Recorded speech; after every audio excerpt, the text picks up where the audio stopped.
আসসালামু আলাইকুম রহমতুল্লাহ। সুপ্রিয় ইসলামিক সুফলি আমল ইউটিউব চ্যানেলের দর্শক শ্রোতারা কেমন আছেন?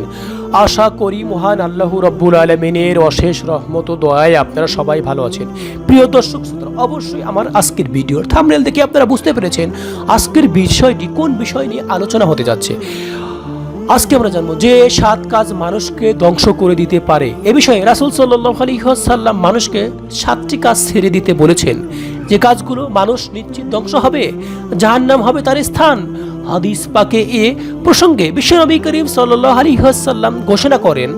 হযরত আবু হুরায়রা রাদিয়াল্লাহু তাআলা আনহু বর্ণনা করেন, রাসূল সাল্লাল্লাহু আলাইহি ওয়াসাল্লাম বলেছেন, তোমরা 7টি ধ্বংসাত্মক কাজ ছেড়ে দাও। সাহাবাগণ জানতে চাইলেন সেগুলো কি? রাসূল সাল্লাল্লাহু আলাইহি ওয়াসাল্লাম বললেন, 1. আল্লাহ তাআলার সঙ্গে শিরক করা, জাদু করা, অন্যায়ভাবে কোনো প্রাণ সংসার বা কাউকে হত্যা করা, সুদ খাওয়া, ইয়াতীমদের সম্পদ গ্রাস করা, যুদ্ধ থেকে পলায়ন করা, মুমিনেরা নারীর প্রতি অপবাদ দেওয়া। এখন আমরা বিস্তারিত বিষয়গুলো জেনে নেই। হাদিসে ঘোষিত বিষয়গুলো কুরআনুল কারীমের একাধিক স্থানে আল্লাহ তাআলা সুস্পষ্টভাবে ঘোষণা করেছেন। তা হলো আল্লাহর সঙ্গে শিরক অনেক বড় অপরাধ। হযরত লুকমান তার ছেলেকে শিরক না করতে নিষেধ করলেন।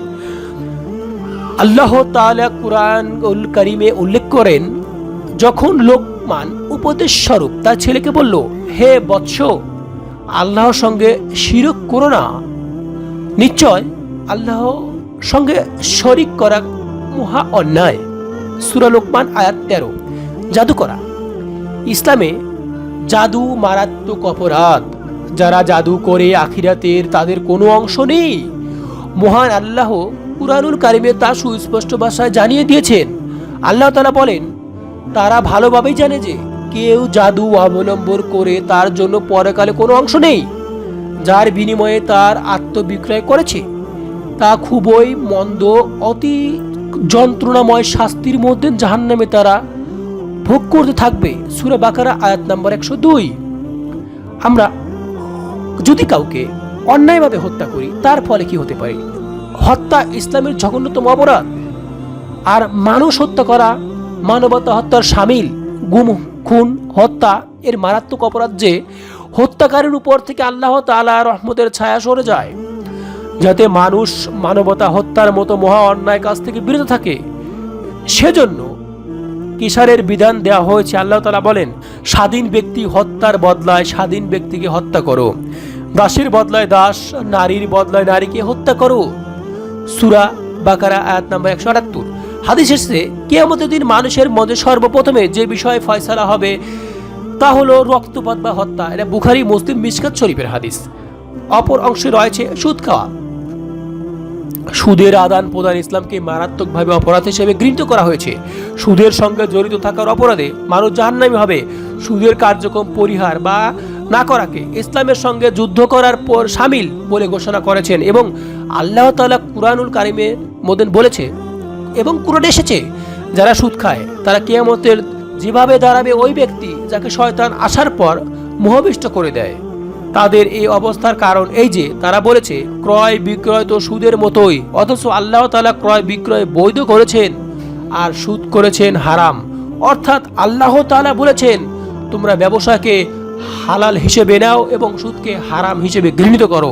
অতঃপর যার কাছে তার পালনকর্তার পক্ষ থেকে উপদেশ এসেছে এবং সে সুদ থেকে বিরত হয়েছে, আগে যা হয়ে গেছে তা আর নয়, তার ব্যাপারে আল্লাহর উপর নির্ভরশীল।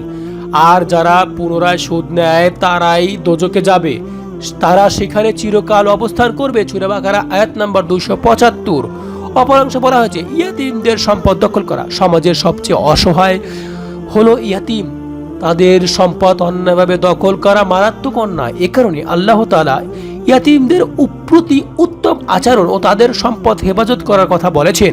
এর ব্যতিক্রম হলে ভোগ করতে হবে কঠিন পরিণতি। আল্লাহ তাআলা বলেন, যারা ইয়াতীমদের অর্থ সম্পদ অন্যায়ভাবে দখল করে তারা নিজেদের পেটে আগুনেই ভর্তি করেছে এবং অতি দ্রুত তাদের জাহান্নামে প্রবেশ করানো হবে। অতএব আরও নবী করিম সাল্লাল্লাহু আলাইহি ওয়াসাল্লাম বলেছেন, তোমরা ইয়াতীমদের সম্পদ আত্মসাৎ করো না, কেননা আমি নিজেই ইয়াতীম ছিলাম। যুদ্ধের ক্ষেত্র থেকে পালিয়ে যাওয়া। ইসলামের যুদ্ধক্ষেত্রে থেকে পালিয়ে যাওয়া বিশ্বাসঘাতকতার একটি কাজ। ইসলামে বিশ্বাসঘাতকতা হারাম, কবিরা গুনাহ। কুরআনুল কারিমে এ কাজের শাস্তি জাহান্নাম হিসেবে আখ্যায়িত করা হয়েছে। আল্লাহ তাআলা বলেন, হে ঈমানদারগণ, তোমরা যখন কাফিরদের সাথে মুখামুখি হবে তখন পশ্চাৎপসরণ পলায়ন করবে না, আর যে লোক সেদিন তাদের থেকে পশ্চাৎপলায়ন করবে অবশ্যই সে লড়াইয়ের কৌশল পরিবর্তন কিংবা নিজে নিজ সৈন্যদের কাছে আশ্রয় নিতে আসে, সে ব্যতীত অন্যরা আল্লাহর গজবের সঙ্গে নিয়ে পরিবর্তন করবে, আর তার ঠিকানা হলো জাহান্নাম। বস্তুত সেটাই হলো নিকৃষ্ট অবস্থান, অর্থাৎ যুদ্ধক্ষেত্র থেকে কোনো মুমিন ব্যক্তিকে অবশ্যই কোনো পলায়ন করা যাবে না। অবশিষ্ট অংশ হচ্ছে মুমিনরা নারীদের প্রতি অপবাদ দেওয়া, সতী সাধ্বী নারীর প্রতি ব্যভিচারের অপবাদ দেওয়া ইসলামের হারাম বা কবিরা গুনাহ। দুনিয়াতে অপবাদের অপরাধ প্রমাণিত হলে রয়েছে কঠিন শাস্তির ঘোষণা, আর পরকালে রয়েছে কঠিন শাস্তি। আল্লাহ তাআলা বলেন, যারা সতী সাধ্বী নারীর প্রতি অপবাদ আরোপ করে অতঃপর সব পক্ষের 4 জন পুরুষ সাক্ষী উপস্থিত করে না, তাদের 80টি বেত্রাঘাত করবে এবং কখনো কোনো বিষয়ে তাদের সাক্ষ্য কবুল করবে না, এরাই নাফরমান। কিন্তু যারা এরপর তওবা করে এবং সংশোধিত হয় আল্লাহ তাআলা তাদের ক্ষমা করে দেন। আল্লাহ তাআলা মুসলিম উম্মাহকে কুরআন সুন্নায় ঘোষিত উল্লেখিত 7টি ধ্বংসা আল্লাহ তাআলা মুসলিম উম্মাহকে কুরআন ও সুন্নায় ঘোষিত উল্লেখিত 7টি ধ্বংসাবলী কাজ থেকে বিরত থাকার তৌফিক দান করুক, আমিন। আল্লাহ তাআলা আমাদের সকলকে তার এবং তার রাসূলের বিধিবিধান অনুযায়ী জীবন পরিচালনা করে জীবিকা নির্বাহ করার তৌফিক দান করুক। আমরা সকলেই বলি আমিন।